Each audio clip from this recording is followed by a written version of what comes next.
रजपुङ्गववेशमौली गुरुवेडतेन्द्रकरुणापरिणामबोधम् शेषः चले सुचिरबोरितछात्रवृन्दम् शेषाद्रिनाथगुरुवर्यमहं प्रपद्ये यस्य वाग्वृत्तिपर्यन्ता यतिराजसरस्वती तस्मै वेदान्तगुरवे भूयो भूयो नमो நமः.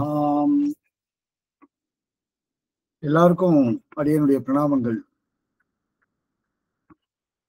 இன்னைக்கு யதீந்திரமத தீபிகா அப்படின்ற கிரந்தத்தை பார்க்க இருக்கிறோம். நேற்றைக்கு இன்ட்ரோடக்ஷன் கிளாஸ் நடந்தது. நேற்றுக்கே கூட சில விஷயங்களை சொன்னேன். இந்த யதீந்திரமத தீபிகா அப்படின்னால் ஸ்ரீபாஷ்யக்காரருடைய மதத்தினுடைய விஷயங்களை சங்கிரகமா சொல்றதுதான் இந்த யதீந்திரமத தீபிகா கிரந்தத்தினுடைய வேலை. இந்த கிரந்தத்தினுடைய கர்த்தா ஸ்ரீனிவாசாச்சாரியார். இவர் இந்த கிரந்தத்தை 10 அவதாரங்களா பிரிக்கிறார்.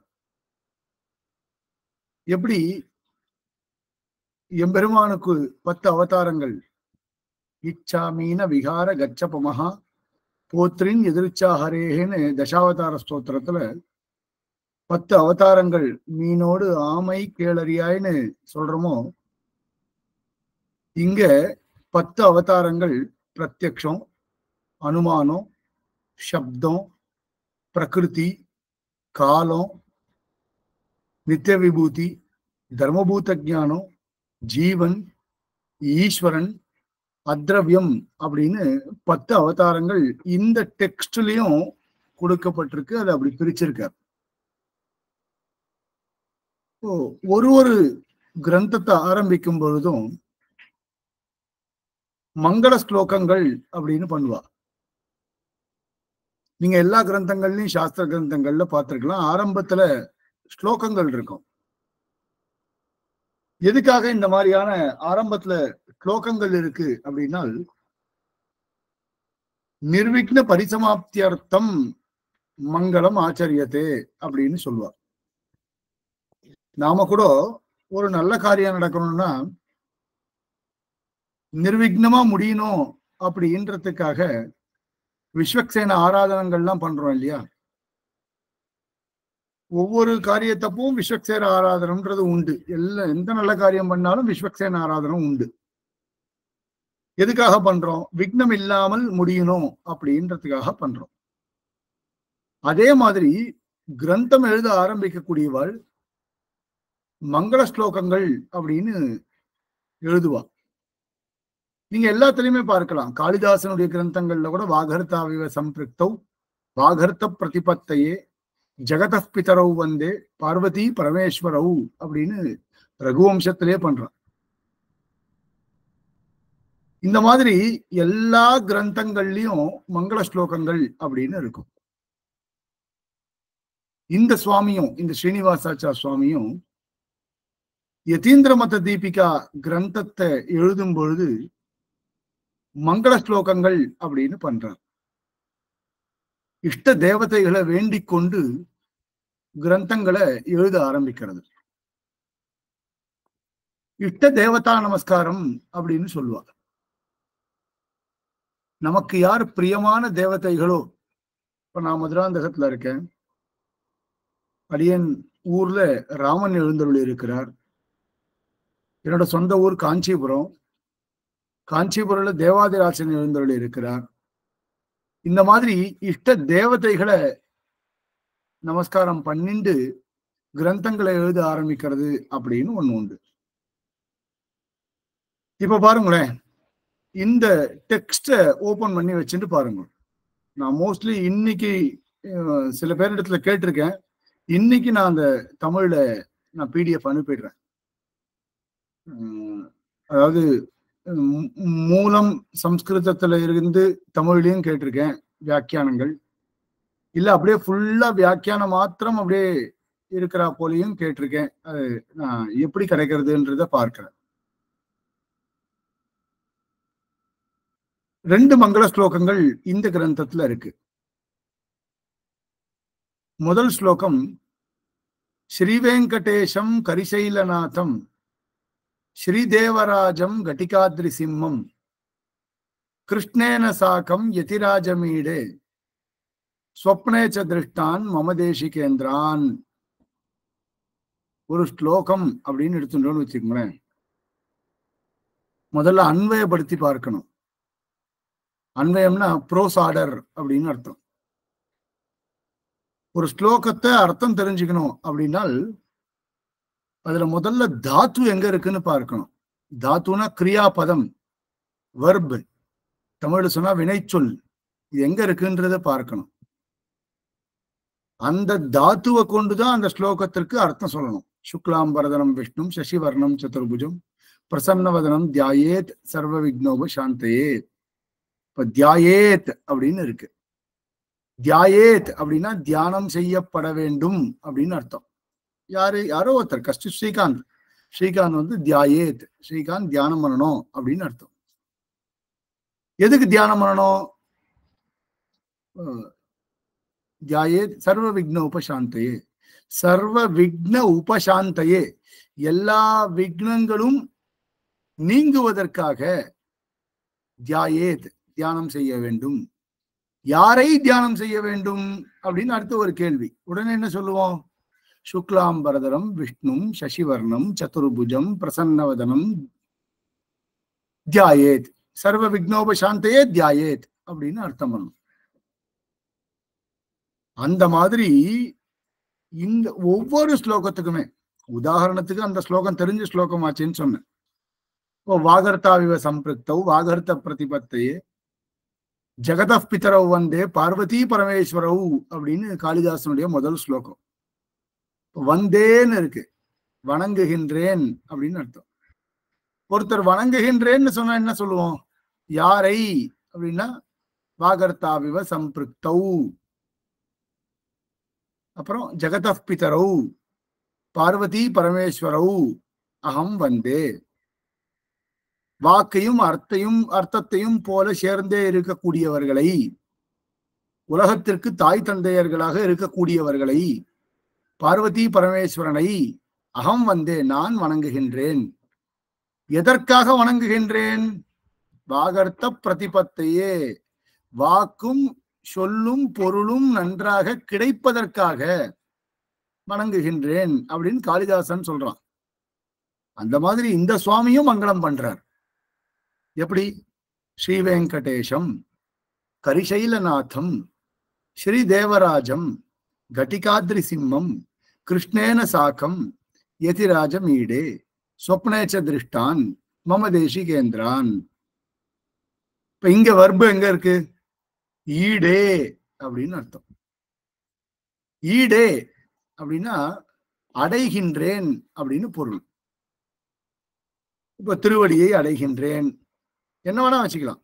சரணாகதியை அடைகின்றேன், வணங்குகின்றேன்ற ஒரு பொருள்ல, நமஸ்கரிக்கிறேன்ற ஒரு அர்த்தத்துல இவர் ஈடே அடைகின்றேன் அப்படின்னு சொல்றார். திருவடியை பற்றி கொள்கிறேன் அப்படின்னு அர்த்தம். இப்போ ஈடே அப்படின்னு இருந்தால் அடைகின்றேன் உத்தம புருஷம்னு சொல்லுவா. நான் அடைகின்றேன். இப்போ நான் அடைகின்றேன்னா என்ன கேள்வி கேட்பீங்க? இந்த கேள்வி கேட்கறதுக்கு பேர் கேஸ் அப்படின்னு பேரு. CASE case. காரகம் அப்படின்னு தமிழ்ல சொல்லுவோம், சம்ஸ்கிருதத்துல சொல்லுவோம். யாரை? Nominative case. எப்படி யாரை அடைகிறேன்னு சொல்லும் பொழுது, அந்த யாரைன்னு சொல்லும்போது அதெல்லாம் த்விதியா விபக்தியில தான் இருக்கும். த்விதியா விபக்தினா தமிழ்ல இரண்டாம் வேற்றுமை உருபு அப்படின்னு அர்த்தம். இப்போ மிச்சம் இருக்கக்கூடிய வார்த்தைகள் எல்லாத்தையும் பாருங்க, கொண்டு வந்து சேர்க்கணும். இங்க ஸ்ரீவேங்கடேஷம் ஈடே, கரிசைலநாதம் ஈடே, ஸ்ரீ தேவராஜம் ஈடே, கட்டிகாத்ரி சிம்மம் ஈடே, கிருஷ்ணேன சாக்கம் யதிராஜம் ஈடே, அப்புறம் ஸ்வப்னேச்ச திருஷ்டான் மமதேசிகேந்திரான் ஈடே. இப்படி அன்வயம் பண்ணும். இதான் அன்வயம், ப்ரோஸ் ஆர்டர். இதெல்லாம் சம்ஸ்கிருதம் சாமான்யமா வாசிக்கும் போது தெரியும். நாங்களே இப்ப சம்ஸ்கிருதம் பேசிக் கிளாஸ் ஆரம்பிக்கிறோம். அதாவது திங்கட்கிழமையும் புதன்கிழமை, Monday, Wednesday evening 6:15 to 7 o'clock காலேஜில் வேற ஒரு ப்ரொஃபஸர் எடுப்பார். அதை பேசிக் எழுத்துலேருந்து ஆரம்பிச்சு சொல்லி தருவார். சம்ஸ்கிருதம் போர்டில் சொல்லி தருவார். உங்களுக்கு எப்படி புரியணுமோ அப்படி சம்ஸ்கிருதத்தை பேசிக் சொல்லி தருவார். ஸ்ரீ வெங்கடேஷம். இப்போ இஷ்ட தேவதா நமஸ்காரம்னு சொன்னேன். மங்களம் 3 விதம். முதல்ல இஷ்ட தேவதா நமஸ்கார ரூபமான மங்களம். அதாவது ஒரு தேவதையை குறித்து நமஸ்கரித்து மங்களம் செய்யறது. தேவதைன்னா பெருமாள்னு வச்சுக்கலாம், யார வேணா வச்சுக்கலாம், யார் வேணா பண்ண முடியும். எம்பெருமான் ஸ்ரீமன் நாராயணனை பண்ணலாம், அல்லது சிவபெருமான பண்ணுவா. கிரந்தங்கள்ல பொதுவா இப்படிதான் இருக்கும். இந்திரனை ஸ்தோத்திரம் பண்ணுவா, இல்லைன்னா அக்னி பகவான ஸ்தோத்திரம் பண்ணுவா, வருண பகவான ஸ்தோத்திரம் பண்ணுவா. அதனால இஷ்ட தேவதா நமஸ்காரம். அதுக்கப்புறம் ஆசீர்வாதாத்மகமான மங்களம். இந்த கிரந்தத்தை படிப்பவருக்கு இப்படிப்பட்ட நல்ல விஷயங்கள் உண்டாகலாம் அப்படின்னு இருக்கும். சங்க தமிழ் மாலை 30 தப்பாமே இங்கு பரசுரைப்பான் 2 மால்வரை தோல் அப்படின்னு திருப்பாவையில இல்லையா?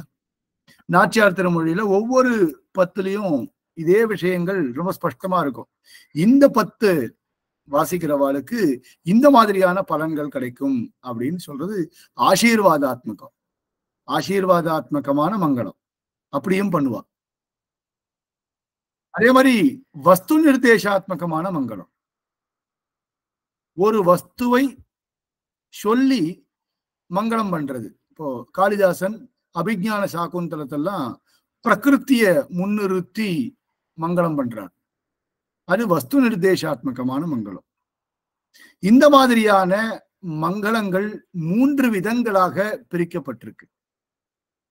அதுல இந்த சுவாமி இஷ்ட தேவதா நமஸ்கார ரூபமான மங்களத்தை பண்றார். ஸ்ரீ வெங்கடேஷம் கரிசைலநாதம் ஸ்ரீ தேவராஜம் கட்டிகாத்ரி சிம்மம் கிருஷ்ணேன சாக்கம் யதிராஜமீடே சொப்னேச்ச திருஷ்டான் மமதேசிகேந்திரான் அப்படின்னு பண்றார். ஸ்ரீ வெங்கடேஷம் ஸ்லோகத்தினுடைய அர்த்தங்களை பார்க்கலாம். முதல்ல திருமலையில இருக்கக்கூடிய பெருமாளை ஸ்தோத்திரம் பண்றார். ஸ்ரீ வெங்கடேஷம். சாமான்யமா அர்த்தத்தை முதல்ல சொல்றேன், அதன் பிறகு உள்ள இருக்கக்கூடிய அர்த்தங்களை பார்க்கலாம். ஸ்ரீ வெங்கடேஷம் அப்படின்னு இருக்கு. இப்போ ஸ்ரீ வெங்கடேஷம் திருமலையில இருக்கக்கூடிய பெருமாளை ஸ்தோத்திரம் செய்கிறார். ஸ்ரீ கரிசைலநாதம் அப்படின்னா அத்திகிரி அருளாள பெருமாள். ஸ்ரீ தேவராஜம் அப்படின்னா தேவராஜன் இன்னைக்கு எழுந்தருள் இருக்கிறார் இல்லையா மலையில, விரத சிகரி சீம்னான் எழுந்தருள் இருக்கிறாரு, அவர்தான் வரதராஜன். அந்த வரதராஜனுடைய திருவடியை பற்றி கொள்கிறேன். கட்டிகாத்ரி சிம்மம் அப்படின்னா சோழசிம்மபுரத்தில் இருக்கக்கூடியதான யோக நிருசிம்மர், அவருடைய திருவடியை பற்றி கொள்கிறேன். கிருஷ்ணேன சாக்கம், கிருஷ்ணன் அவரோடு சேர்த்து யதிராஜர் பாஷ்யக்காரருடைய திருவடியையும் பற்றி கொள்கிறேன். சொப்னேச்ச திருஷ்டான் மமதேசிகேந்திரான். இது மட்டும் இல்லை, சொப்பனத்துல நான் யாரையெல்லாம் சேவித்திருக்கின்றேனோ இதுவரைக்கும் இருக்கக்கூடியதான ஆச்சாரியர்கள், இனிமேல் சேவிக்க இருக்கக்கூடிய ஆச்சாரியர்கள் எல்லோருடைய திருவடிகளையும் நான் பற்றி கொள்கிறேன் அப்படின்னு இந்த ஸ்லோகத்தினுடைய அர்த்தம். இப்போ ஒவ்வொரு பெருமாளையும் ஏன் இந்த இடத்துல அந்த சுவாமி காண்பித்தார் அப்படின்றத பார்க்கலாம்.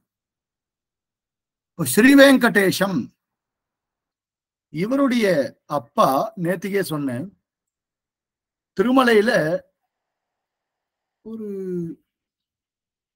புஷ்ப கைங்கரியம், தோமால கைங்கரியம் இன்னைக்கும் இருக்கு. அனந்தாழ்வான் கைங்கரியம்னு சொல்றோம். அனந்தாழ்வான் தோட்டம் இருக்கும். மாடவீதி வரும்பொழுது அந்த வடக்கு மாடவீதியினுடைய ஆரம்பத்துல இருக்கும். வடக்கு மாடவி, தெற்கு மாடவி, தெற்கு மாட வீதியினுடைய ஆரம்பத்துல இருக்கும். அதுதான் முடியும். அந்த லாஸ்ட்ல உள்ள போச்சு அனந்தாழ்வான் தோட்டம்னு இருக்கும். ரொம்ப அழகா இருக்கும். ரொம்ப ரொம்ப அழகா இருக்கும் அந்த அனந்தாழ்வான் தோட்டம்ன்றது. அதுதான் அங்க கைங்கரியம் பண்ணிட்டு இருந்தவர் ஸ்ரீ வெங்கடேஷம். அதனால அந்த பெருமாளை முதல்ல ஸ்தோத்திரம் பண்றார். இது ஒரு காரணம். மற்றொரு காரணம், விசிஷ்டாத்வைத சித்தாந்தத்தினுடைய பெருமாள் ஸ்ரீ வெங்கடேஸ்வர் தான். ஏன் அப்படின்னால், விசிஷ்டாத்வைதத்தினுடைய முக்கியமான விஷயமே பிராட்டியுடன் சேர்ந்த பெருமாள் தான். வெறும் பெருமாள் ஏற்றுக்கொள்வதில்லை. வெறும் பெருமாள்னா அதை நீங்க கொலு பொம்மையா தான் வச்சுக்க முடியும். எங்க பெருமாள் தாயாரோடு சேர்ந்து இருக்கின்றாரோ அந்த பெருமாள் தான் விசிஷ்டாத்வைத சம்பிரதாயத்துல ஏற்றுக்கொள்ளக்கூடியதான ஒரு பெருமாள். பாஷ்யக்காரர் ஸ்ரீபாஷ்யத்துல முதல் ஸ்லோகம், பாஷ்யக்காரர்னு ராமானுஜர். ராமானுஜர் தன்னுடைய முதல் ஸ்லோகத்தை சொல்லும் பொழுது, மங்களம் பண்ணும் பொழுது, அங்க அகில புவன ஜென்மஸ்தேம பங்காதி லீலே வினத விவித பூத பிராத ரக்ஷைக தீக்ஷே ஸ்ருதி சிரசி விதீப்தே பிரம்மணி ஸ்ரீனிவாசே பவத்து மம பரஸ்மின் சேமுஷி பக்தி ரூபா அப்படின்னு இருக்கு.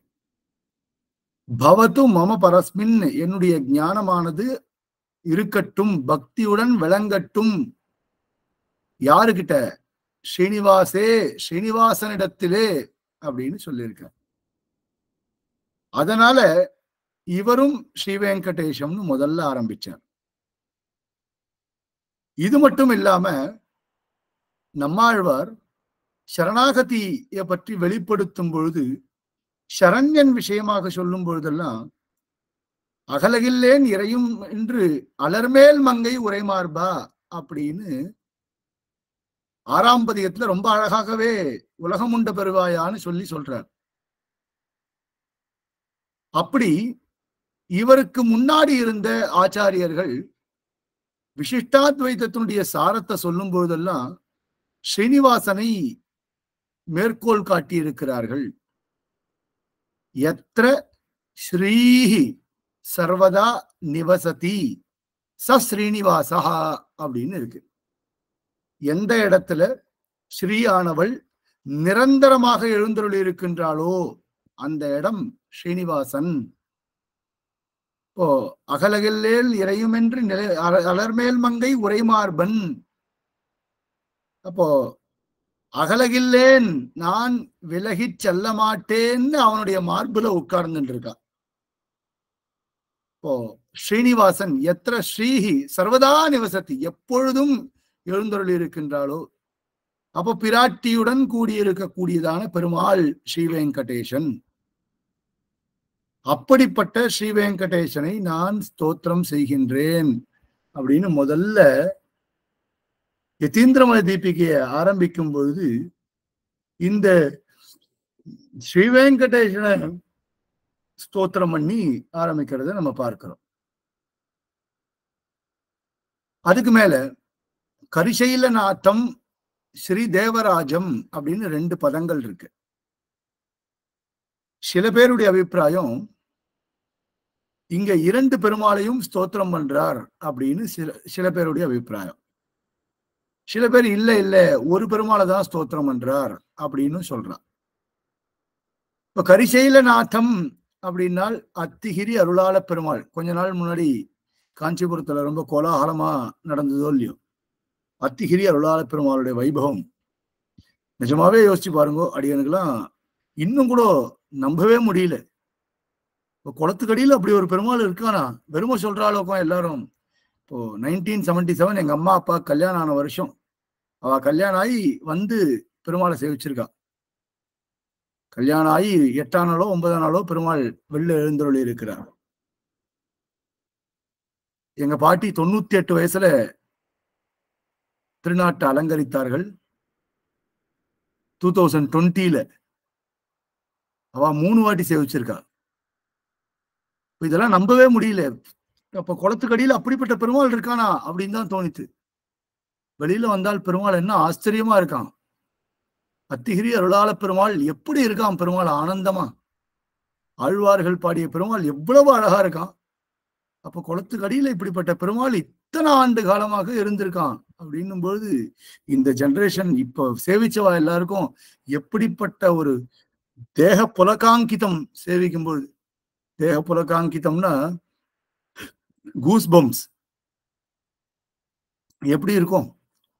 அந்த பெருமாளை ஸ்தோத்திரம் பண்ணார் கரிசைலநாதம். ஏன்னா இவருடைய ஆண்டு காலம் வந்து ஒரு 300-350 வருஷத்துக்கு முன்னாடி. அப்ப அந்த சமீபத்துலதான் உள்ள எழுந்தருள பண்ணார்கள் அப்படின்னு நம்ம பெருமாள் கோவில் சுவாமியினுடைய ஆர்டிகிள் மூலமா தெரிகிறது எந்த சமயத்துல உள்ள ஏழ பண்ணா அப்படின்னு. சில கல்வெட்டுகளை வச்சு பார்க்கும் பொழுதும் ஒரு 400-500 வருஷத்துக்கு முன்னாடி சில துருஷ்க யவனாதிபிகி அப்படின்னு சுவாமி தேசிகனும் சொல்றார். அந்த காலகட்டங்கள்ல போர்ச்சுகீஸனுடைய ஒரு படையெடுப்பு காலகட்டங்கள்ல இது மாதிரி நடந்திருக்கலாம் அப்படின்னு சில விஷயம் கல்வெட்டுகளும் சொல்றது.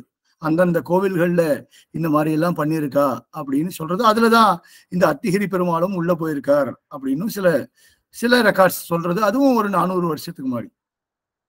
அதனால அந்த சமீப காலத்துல இவர் இருந்தபடினால கரிசைலநாதம் அத்திகிரி அருளாள பெருமாளை ஸ்தோத்திரம் செய்கிறார். அதன் பிறகு தேவராஜன் இன்னைக்கு எழுந்தருளி இருக்கிறான் இல்லையா மலையில, கரிகிரி மேல் வீற்றிருக்கக்கூடியவன் ஆனைமலை அழகன். எவ்வளவு அழகா இருக்கான் பாருங்க பெருமாள் மேல. அந்த பெருமாள் தேவாதிராஜன், அயர்வரும் அமரர்கள் அதிபதி அங்க எழுந்தருளி இருக்கிறான். அப்போ தேவராஜம் அந்த தேவாதிராஜனை கட்டிகாத்ரி சிம்மம் அப்படின்னு சொன்னால் சோழசிம்மபுரத்துல தன்னுடைய ஆச்சாரியனுடைய இஷ்ட தேவதையான அந்த யோகன் சிம்மரை ஸ்தோத்திரம் செய்கிறார். ஆச்சாரியர் மகாகுரு தொட்டையாச்சாரியர், அவருடைய இஷ்ட தேவதை. இவர் அங்க பல காலம் வசித்து கிரந்தங்களை காலக்ஷேபம் செய்தபடியினால அங்க இருக்கக்கூடியதான கட்டிகாத்ரி சிம்மனை ஸ்தோத்திரம் செய்கிறார். இங்க இந்த சுவாமி கிரந்த கர்த்தா. கிருஷ்ணேன சாக்கம் அப்படின்னு இருக்கு. இந்த சாக்கம்னு வந்தாலே அவருடன் அப்படின்னு அர்த்தம். அவருடன்.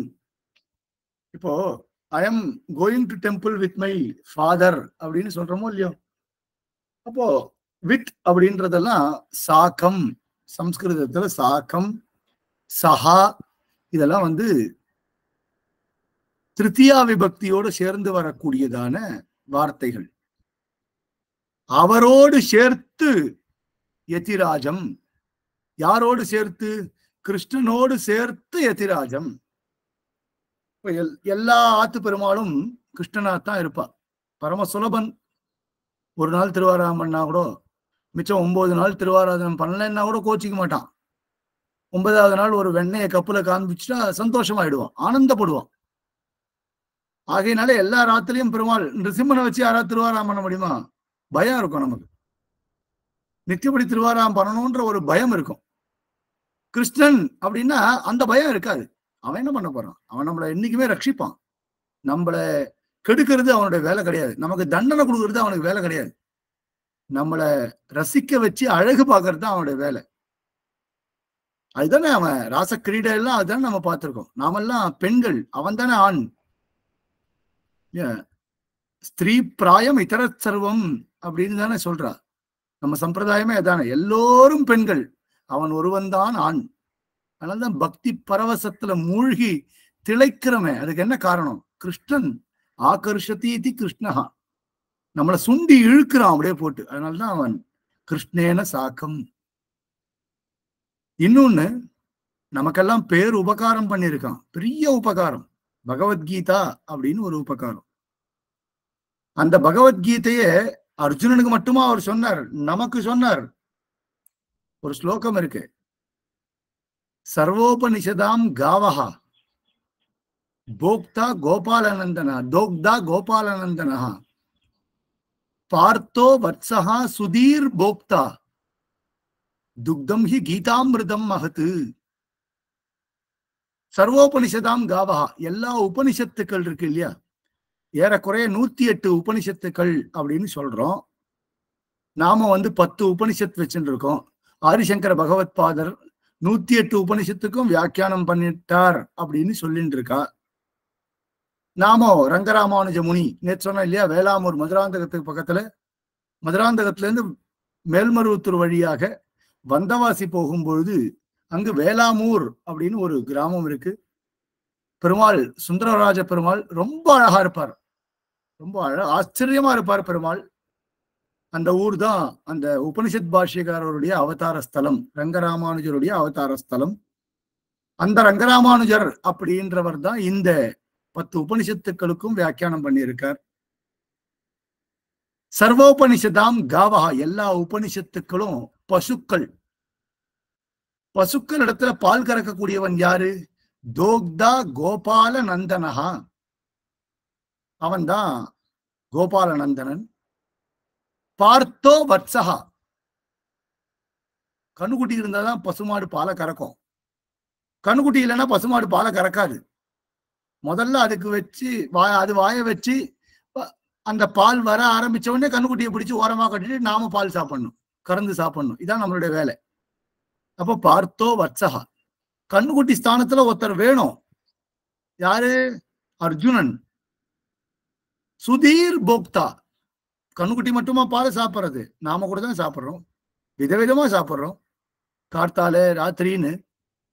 இப்போ நமக்கெல்லாம் மதுராந்தகத்துல கறவைப்பால் நன்னா கிடைக்கிறது, அதனால ஆனந்தமா அனுபவிக்கிறோம். சில இடங்கள்ல கறவைப்பால் கிடைக்கல, அவெல்லாம் ஆரோக்கியா பால் அனுபவிக்கிறா. இப்போ விடுறோமா? பால் சாப்பிடாம இருக்கிறது இல்லையே. சுதீர் போக்தா, நல்ல சுதீகி அப்படின்னா நல்ல எண்ணங்கள் இருக்கக்கூடியவர்கள், நல்ல எண்ணங்களை பெற விரும்பக்கூடியவர்கள், அவர்கள்லாம் போக்தா. போக்தான்னா கோபால நந்தனன் மூலமாக கறக்கக்கூடிய பாலை பருகக்கூடியவர்கள். சரி சுவாமி, பாலு பாலுன்னு நீங்க நல்ல எண்ணங்கள் படைத்தவர்கள் நீங்க, அர்ஜுனன் நீங்க, கோபாலநந்தனன் ஸ்ரீகிருஷ்ணனை பத்தி சொன்னீங்க, உபனிஷத்தை பத்தி சொன்னீங்க, பால் எது சுவாமின்னா? துக்தம் ஹி கீதாமிருதம் மகத்து, பால் தான் கீதாமிருதம், கீதை என்று சொல்லக்கூடியதான அமிர்தமயமான பால், அமிர்தம் போன்ற ஒரு பால். அதுதான் நம்ம எல்லாம் பருகின்றிருக்கோம். அந்த பகவத்கீதையை நமக்காக கொடுத்தவன் கிருஷ்ணன். இது பெரிய உபகாரம். பகவத்கீதை மட்டும் இல்லைன்னா நாமெல்லாம் எப்படி போவோம் அப்படின்றதே நமக்கு தெரியாது, எங்கேயோ எப்படியோ போயிருப்போம். அதுக்கு மேல கிருஷ்ணேன சாக்கம் யதிராஜம், பகவத்கீதை ஞாபகம் வந்த உடனே பாஷ்யகாரர் ஞாபகம் ஏற்படுறது. ஏன் அப்படின்னா, சர்வதர்மான் பரித்யஜ்ய மாம் ஏகம் சரணம் பிரஜ அகம் துவாம் சர்வபாபேப்யா மோக்ஷயிஷ்யாமி மா சுச்சா. இந்த ஸ்லோகத்திற்கு பகவத்கீதைக்கு பலர் பலவிதமான தவறான அர்த்தங்களை குறிப்பிட்டுள்ளார்கள். இந்த பகவத்கீதைக்கு பலர் பலவிதமான தவறான அர்த்தங்களை குறிப்பிட்டிருக்கிறபடியினால இந்த அபார்த்தங்களை போக்கியவர் யாருன்னு பார்த்தால் சாட்சாத் பாஷ்யகாரர். பாஷ்யகாரர் தான் இந்த அபார்த்தங்களை போக்கியவர். அப்போ இந்த தவறான மற்றவர்கள் தெரிவிக்கக்கூடியதான தவறான அர்த்தங்களை போக்கியது என்பது பாஷ்யகாரராக இருக்கிறபடியினால ராமானுஜருடைய நினைவானது இவருக்கு வருது. அந்த ஸ்லோகங்களுக்கு எல்லாத்துக்கும் சரியான அர்த்தத்தை நமக்கு கொடுத்தவர். அப்போ கிருஷ்ணேன சாக்கம் யதிராஜம், இதுக்கப்புறம் இவ்வளவுதானா? உங்க சித்தாந்தத்துல வேற ஆச்சாரியாலே கிடையாதா? இவ்வளவுதானா? முடிஞ்சு போச்சா? ஸ்ரீனிவாசன், தேவாதிராஜன், யோகன் ரிசிம்மர், கிருஷ்ணன், அதுக்கப்புறம் ராமானுஜர், அவ்வளவுதானா அப்படின்னு அதுக்கு சொல்றார், சொப்னேச்ச திருஷ்டான் மமதேசி கேந்திரான், இன்னும் யாரையெல்லாம் சொப்பனத்திலே நான் சேவித்திருக்கின்றனோ அவர்களுடைய திருவடிகளையும் பற்றி கொள்கிறேன் அப்படின்னு ஸ்ரீ வெங்கடேசம், கரிசைலநாதம், ஸ்ரீதேவராஜம், கட்டிகாத்ரி சிம்மம், கிருஷ்ணேன சாக்கம் யதிராஜமீடே சொப்னேச்ச திருஷ்டான் மமதேசி கேந்திரான் அப்படின்னு சொல்ற. அதுக்கு மேல இன்னொரு மங்கள ஸ்லோகம். இந்த இஷ்ட தேவதா நமஸ்காரம், நமஸ்காராத்மகமான மங்களம் ரெண்டு விதம்.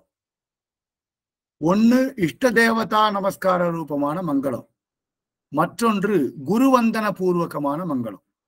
குருவை சேவிப்பது. இது யாருடைய செயலினா பாஷ்யக்காரருடைய ஒரு ஸ்டைல். ராமானுஜர் தன்னுடைய எல்லா கிரந்தங்கள்லயும் இப்படிதான் பண்ணியிருப்பார். ஸ்ரீபாஷ்யத்துல கூட முதல் மங்கள ஸ்லோகம் அகில புவன ஜென்ம ஸ்தேமபங்க அதிலீலே, ரெண்டாவது மங்கள ஸ்லோகம் பாராசரிய வச்சசுதாம் அப்படின்னு, பாராசரியர் அப்படின்னா பராசரருடைய மைந்தனாக இருக்கக்கூடியதான வியாசர். அதே மாதிரி எத்பதாம் போருகத்தியானன் கீதா பாஷ்யம் ஆளவந்தார ஸ்தோத்திரம் என்றார். வேதார்த்த சங்கிரகத்திலையும் பரம்பிரம்மை வாக்யம் பிரமபரிகதம்னு ஆளவந்தார ஸ்தோத்திரம் என்றார். எல்லா இடங்கள்லயுமே பாஷ்யக்காரரும் குருவந்தனத்தை பண்ணியிருக்கார். ஆச்சாரியனை சேவித்து விட்டுதான் கிரந்தத்தை தொடங்கி இருக்கிறார். அது மாதிரி இவரும் குருவந்தன பூர்வகமான மங்கள ஸ்லோகத்தையும் அருளி செய்கிறார். அது என்ன அப்படின்னால், யதீஸ்வரம் பிரணம்யாகம் வேதாந்தாரியம் மகாகுரும் கரோமி பாலபோதார்த்தம் யதீந்திர மத தீபிகாம் அப்படி. யதீஸ்வரம் பிரணம்ய, இங்கேயும் பார்க்கணும், பிரணம்ய வணங்கிவிட்டு, அகம் நான், பிரணம்ய வணங்கிவிட்டு. யாரை வணங்கிவிட்டு? யதீஸ்வரம், யதிகளுக்கெல்லாம் ஈஸ்வரனாக இருக்கக்கூடியவர். யாரு? எல்லா சந்நியாசிகளுக்கும் தெய்வமாக இருக்கக்கூடியவர் யாரு? சாட்சாத் ராமானுஜர். ஈஸ்வரன்னா முதன்மையானவன் அப்படின்னு அர்த்தம். சந்நியாசிகளுக்குள்ளே முதன்மையாக இருக்கக்கூடியவர், யதிகளுக்குள்ளே முதன்மையாக இருக்கக்கூடியவர் யதீஸ்வரம். பிரணம்ய வணங்கிவிட்டு. அது மட்டும் இல்ல, வேதாந்தாரியம், வேதாந்தாச்சாரியர்னா சுவாமி தேசிகன், சுவாமி தேசிகனை வணங்கிவிட்டு, மகாகுரும் அவருடைய ஆச்சாரியனா இருக்கக்கூடிய தொட்டையாச்சாரியரையும் வணங்கிவிட்டு, கரோமி பாலபோதார்த்தம், பாலபோதார்த்தம் சிறுவர்களுக்கு சுகமாக புரிந்து கொள்ளக்கூடிய அளவில யதீந்திர மத தீபிகாம் கரோமி, யதீந்திர மத தீபிகையை செய்கின்றேன், எழுதுகின்றேன் அப்படின்னு சொல்றார். இங்க பாலகா அப்படின்னா சிறுவர்கள்னா 7 வயசு பையன் 8 வயசு பையன் அப்படின்ற அர்த்தம் கிடையாது. கிரகண தாரண பட்டுஹு பாலகா அப்படின்னு நியாயசாஸ்திரத்துல தர்க்க சங்கிரகத்துல சொல்லியிருக்கா. அதீத வியாக்கரணாதி சாஸ்திரத்வே சதி அனதீத நியாயசாஸ்திரத்துவம் பாலசப்தஸ்ய லட்சணம் அப்படின்னு நியாயசாஸ்திரத்துல சொல்லியிருக்கா. வியாக்கரணம் முதலான சாஸ்திரங்களை படித்து விட்டு நியாயசாஸ்திரத்துல எவன் ஒருவன் பிரவேசிக்கின்றானோ அவன் பாலன் அப்படின்னு சொல்லப்படுறது. அது மாதிரி இங்கேயும் மற்ற விஷயங்கள் தெரிந்து கொண்டு யார் விசிஷ்டாத்வைத வேதாந்த சாஸ்திரத்திலே புதிதாக பிரவேசிக்கிறார்களோ அவர்கள் பாலர்கள். அப்போ கரோமி பாலபோதார்த்தம் யதீந்திர மத தீபிகாம் அப்படின்னு இங்க சொல்லப்படுறது. இது 2 ஸ்லோகம் மங்கள ஸ்லோகம். நாளைக்கு இந்த மங்கள ஸ்லோகத்திற்கு கீழே இருக்கக்கூடிய பங்கிகள் எல்லாத்தையும் பார்க்கலாம். இதோட இந்த கிளாஸை பூர்த்தி பண்ணிக்கலாம். கவிதார்க்கிக சிம்மாய கல்யாண குணசாலினே ஸ்ரீமதே வெங்கடேஷாய வேதாந்த குரவே நமஹ.